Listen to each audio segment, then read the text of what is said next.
السلام علیکم۔ کہانیاں تو آپ نے بہت سنی ہوں گی، لیکن آج میں جو آپ کو کہانی سنانے جا رہی ہوں وہ سچی کہانی ہے۔ یہ ایک ایسی کہانی ہے جو ہمارے بیمار معاشرے کی بہترین عکاسی کرتی ہے۔ یہ کہانی ہمارے پڑوسیوں کی کہانی ہے۔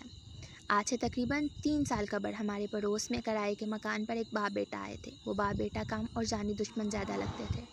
جب سے وہ ہمارے پڑوس میں آئے تھے بس ہر وقت گالم گلوچ، لڑائی جھگڑے اور مار دھاڑ ہی چلتی رہتی تھی۔ کسی اور کے ساتھ نہیں، بلکہ وہ باپ بیٹا آپس میں ہی ہر گھڑی گتم گتا ہو رہتے رہتے۔ انہیں کسی کا کوئی لحاظ بھی نہ تھا۔ انہیں ذرا خیال نہ تھا کہ ہمارے پڑوس میں کچھ شریف لوگ بھی رہتے ہیں۔ ان کو کسی سے کوئی لینا دینا نہیں تھا، نہ وہ کسی سے سلام لیتے، نہ ہی لڑتے جھگڑتے، بلکہ سرے سے بات ہی نہیں کرتے تھے۔ لیکن ان کے گھر سے جو گالم گلوچ کی آوازیں آتی تھی اس کی وجہ سے سارا محلہ ہی بہت پریشان تھا، اور خصوصاً ہم لوگ، کیونکہ ہماری دیوار ان کی دیوار سے ملی ہوئی تھی۔ ہمارے گھر میں ان کے گھر کی آوازیں صاف آتی تھیں، وہ بھی اس لیے کیونکہ وہ کبھی آہستہ آواز میں بات کرتے ہی نہ تھے۔ سارا محلہ ان سے پریشان تھا۔ سب سے زیادہ ہم تنگ تھے۔ ابو نے کئی مرتبہ ان کے مالک مکان سے بھی بات کی، لیکن وہ بھی کہتا تھا کہ میری مجبوری ہے۔ اس سے پہلے ہم نے جتنے لوگوں کو بھی مکان کرائے پر دیا، کوئی بھی وقت پر کرایہ نہیں ادا کرتا تھا۔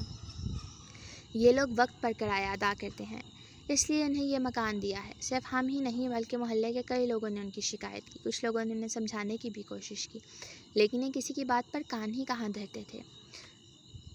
کچھ دیر بعد پتہ چلا کہ ان کا بیٹا شرابی تھا۔ وہ شراب کے نشے میں دھت اپنے باپ کو گالیاں دیتا، عجیب و غریب باتیں کرتا اور کبھی تو اس پر ہاتھ ہی اٹھا لیتا۔ باپ بیچارہ ضعیف اور کمزور تھا، وہ بھی اسے گالیاں دے لیتا، باتیں سنا لیتا۔ جب وہ اسے پیٹتا تو وہ مشکل اپنا دفاع کرتا۔ وہ بھی بیچارہ مجبور تھا، کیا کرتا، خدا نے ایک ہی بیٹا دیا تھا، وہ بھی شادی کے کئی سالوں بعد۔ بیٹی کی پیدائش کے فوراً ہی بعد اس کی بیوی کا انتقال ہو گیا۔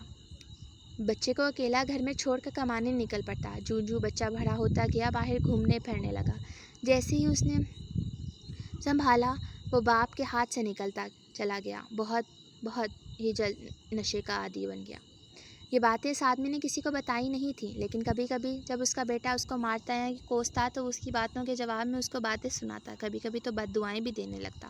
وہ اکثر کہتا کہ کاش تم اپنی ماں کے ساتھ ہی مر جاتے، آج تو یہ دن نہ دیکھنا پڑتا۔ مجھے کبھی اس سے کہتا اللہ نے اتنی دیر بعد اولاد دی، اور وہ بھی تیرے جیسی نالائق اور نافرمان۔ کبھی اس کو یہ طعنہ دیتا کہ پیدا ہوتے ہی تو نے ماں کو کھا لیا تھا، اب مجھے بھی کھا جا، ساری عمر تیری ہی خاطر تو در بدر کی خاک چھانی ہے، اور آج تو یہ سلا دے رہا ہے، تجھے تو بیٹا کہتے ہوئے بھی مجھے شرم آتی ہے۔ اس کا بیٹا نشے کے پیسے بھی اپنے باپ سے ہی لیتا تھا۔ اکثر وہ پیسے دینے سے انکار کرتا تو گالم گلوچ سے ہاتھا پائی تک آ جاتا۔ جیسے جیسے اسے زیادہ نشے کی طلب ہوتی ویسے ویسے وہ وحشی ہوتا چلا جاتا۔ ہمارے گھر میں جیسے ان باپ بیٹے کی آوازیں آنے لگتی، گھر کے بچے تک سہم جاتے۔ ہم ان لوگوں سے بہت زیادہ تنگ آ چکے تھے۔ ہم بس دعائیں کرتے کہ اللہ کرے وہ گھڑی جلد آ جائے جب یہ یہاں سے چلے جائیں۔ مگر ایک دن جب یہ سنا کہ ان بزرگ نے یہ گھر خرید لیا ہے تو اس ارمان پر بھی پانی پھر گیا۔ اب تو ان کے یہاں سے جانے کی کوئی امید نظر نہیں آتی تھی۔ ایک دن وہ بزرگ ہمارے گھر مٹھائی دینے آئے۔ پوچھنے پر انہوں نے بتایا کہ وہ بیٹے کی منگنی کرا ہے، اس خوشی میں وہ مٹھائی لے کر آئے۔ ان کی یہ باتیں سنتے ہی ہم ہکا بکا رہ گئے۔ ان کو مبارکباد دینے کے بعد رخصت کیا تو سب گھر والے آپس میں باتیں کرنے لگے کہ خدا جانے کس کی بیٹی کے نصیب میں یہ وحشی ہے، نہ جانے کس نے مجبوری میں اپنی بیٹی کا رشتہ ایسے جانور کو دے دیا جو اپنے باپ تک کو نہیں بخشتا، اور نہ جانے اس کے باپ نے کیا سوچ کر اس کی شادی کا ارادہ کر لیا تھا۔ نہ وہ کماتا تھا، نہ اس میں ادب لحاظ تھا، نہ ہی اس میں کوئی اور انسانی خصوصیت پائی جاتی تھی۔ لہٰذا جو بھی تھا، ہمیں تو اس بات سے ذرا بھی خوشی نہ ہوئی، کیونکہ یہ تو جان بوجھ کر کسی کی بچی کو جہنم میں جھونکنے والی بات۔ ماں باپ کو سوچنا چاہیے کہ ہماری اولاد اس قابل ہے کہ شادی جیسی بڑی ذمہ داری کو بطور احسن ادا کر سکے۔ 1.5 مہینے بعد ان کی شادی ہو گئی۔ شادی کے چند دن تک ان کے گھر سے کوئی آواز نہ آئی۔ ہم نے شکر ادا کیا، چلو اس لڑکی کو تو ادھر آنا خوش آئند ثابت ہوا۔ ابھی ہم شکر ہی ادا کر رہے تھے کہ پھر سے ان کے گھر سے لڑائی جھگڑے کی آوازیں آنے لگی۔ اب وہ لڑکا نہ صرف اپنے باپ کو گالیاں دیتا بلکہ اپنی بیوی کو بھی گندی گالیاں دیتا، اپنی بیوی کو مارتا پیٹتا۔ اس لڑکی کی اونچی اونچی آواز میں رونے کی آوازیں ہمارے گھر تک آتی۔ اس کا سسر اس کو بچانے کی کوشش کرتا، مگر وہ وحشی شخص اس کی کہاں سنتا۔ وہ تو خوشی بس عارضی ہی ثابت ہوئی، اور جلدی وہ اپنے پڑھائی روٹین میں آ گئے۔ ہم ان لوگوں سے بہت اکتا گئے تھے۔ مجھے ان کی زبان سے نفرت ہونے لگی تھی، نہ جانے کیسے اتنا زہر اگل لیتے تھے۔ سننے میں آیا تھا کہ اس کی بیوی چند ماہ بعد حاملہ ہو گئی۔ وہ حمل کی حالت میں بھی اس کو مارتا پیٹتا۔ اس کے سسر نے اس کے میکے بھیج دیا، وہیں اس نے ایک بیٹی کو جنم دیا۔ بیٹی کی پیدائش کے بعد وہ واپس یہاں آ گئی۔ اس کا سسر اپنی پوتی سے بہت محبت کرتا تھا۔ وہ اپنی بہو کا بھی بہت خاص خیال رکھتا۔ اس کا بیٹا اپنی بیوی کی کوئی ضرورت نہیں پوری کرتا تھا، لیکن وہ خود اپنی بہو اور اپنی پوتی کی تمام ضروریات کا خیال رکھتا۔ وہ بہت زیادہ ضعیف ہو چکا تھا، اس کے باوجود بھی وہ بہت محنت مشقت کرتا۔ کمانے کے ساتھ ساتھ وہ گھر آ کر اپنی بہو اور اپنی پوتی کی بھی اشیاء ضرورت لے کر آتا۔ وہ اپنی پوتی سے بہت پیار کرتا۔ اب تو اس کی پوتی جوان ہو گئی تھی، لیکن وہ خود موت کے بہت قریب تھا۔ ایک دن اچانک ہی اس کے گھر سے اس کی پوتی اور اس کی بہو کی اونچی آواز میں رونے کی آوازیں آنے لگی۔ پہلے تو ہم سمجھے کہ روز کا ہی تماشا ہے، مگر پھر معلوم ہوا کہ بزرگ انتقال کر گئے ہیں۔ کچھ بھی تھا، وہ ہمارے پڑوسی تھے، ان کی موت کا بہت دکھ ہوا ہے، لیکن ابھی سب ان کے گھر میں ہی موجود تھے کہ جنازے کے فوراً بعد ان کے بیٹے نے اپنی بیوی کو مارنا شروع کر دیا۔ سب لوگ فوراً اپنے گھر کی طرف بھاگے۔ جنہوں نے صلہ صفائی کرنے کی کوشش کی، اس آدمی نے ان کو بھی پکڑ کر 2-4 رسید کر دی، اس لیے سب نے اس میں امان جانے کے اپنے گھروں کی لوٹ جائیں۔ بعد میں پتہ چلا کہ وہ بزرگ وفات سے پہلے اپنی ساری جائیداد اپنی بہو کے نام کر گئے تھے۔ وہ اپنی بہو سے بہت زیادہ پیار کرتے تھے، کیونکہ اس نے ان کی بہت خدمت کی تھی۔ وہ اس سے خوش تھے اور شرمندہ بھی تھے۔ ایک دفعہ اس نے خود بتایا کہ اس کے سسر نے اس کی شادی اپنے بیٹے سے اس لیے کروائی تھی کہ ہو سکتا ہے کہ شادی کے بعد اس کا بیٹا سدھر جائے، مگر شاید قسمت کو یہ منظور نہ تھا۔ بجائے سدھرنے کے وہ اور بگڑتا گیا۔ وہ شراب کے ساتھ ساتھ جوا بھی کھیلنے لگا۔ اس نے اپنے ساتھ ساتھ اپنی بیوی اور بچی کی بھی زندگی تباہ کر دی۔ اس کا باپ اس کی شادی کے بعد اس کے سامنے ہاتھ جوڑتا کہ یہ بیگانی بیٹی ہے، اس پر تو ظلم نہ کرے، آخر اس کا کیا قصور ہے، مگر وہ باز نہ آتا۔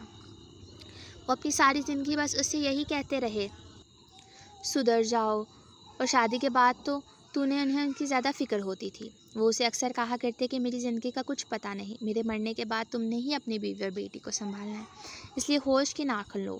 مگر جب وہ نہ سمجھا تو وہ جو کر سکتے تھے انہوں نے کیا۔ وہ اپنی ساری جائیداد اپنی بہو کے نام کر گئے۔ ان کے جنازے میں وہ وکیل بھی شامل تھا جس نے ساری جائیداد کے کاغذات تیار کروائے تھے۔ اس نے اس کو بتا دیا تو اس دن سے اس نے اپنی بیوی کو تشدد کا نشانہ بنانا شروع کر دیا کہ وہ تمام جائیداد اس کے نام کر دے۔ اس کی بیوی جانتی تھی کہ یہ شرابی اور جواری اپنے باپ کی ساری عمر کی محنت کو خاک میں ملا دے گا، اس لیے وہ سب کچھ برداشت کرتی رہتی، لیکن اس کو کچھ دینے کے لیے ناراضی نہ ہوئی۔